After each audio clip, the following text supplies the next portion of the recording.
because Congo is the biggest dissettlement of Africa that causes Africa never to unite. And Kagame is the reason why we've got the Congolese struggle. The DRC, my basic understanding is that it's the wealthiest country in Africa, on the continent from a mineral perspective. In the world, yeah. It's the wealthiest country in the world from a natural resources perspective. 100%. And you're saying Paul Kagame has a part to play in that? Yeah, people don't understand that we always hear about the Rwandan genocide. The Rwandan genocide was started by Paul Kagame. And he started the Rwandan genocide because he wanted to take power by force in a country that would have never elected him into power, because he came from the minority Tutsis who used to be supported by the colonizer and used to be the administrators on behalf of the colonizer.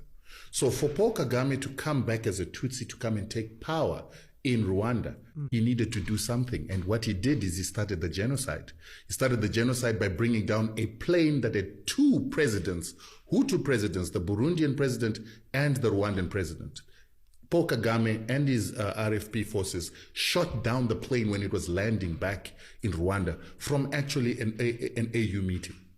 And when that plane came down, then it inflamed the Hutu people who knew that they were RFP fighters who were trying to take power by force. And so they began to fight against Tutsi people who they felt wanted to come and take over power.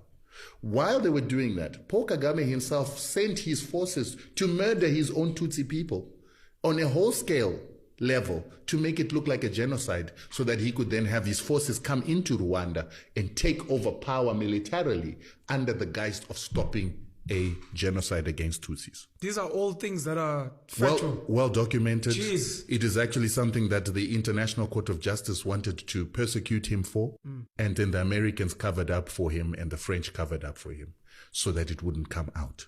But Paul Kagame came into power by murdering his own people. Then when he did that, he then took Laurent Kabila, who was now living in Rwanda, to go and take over power from Mobutu Sese Seko.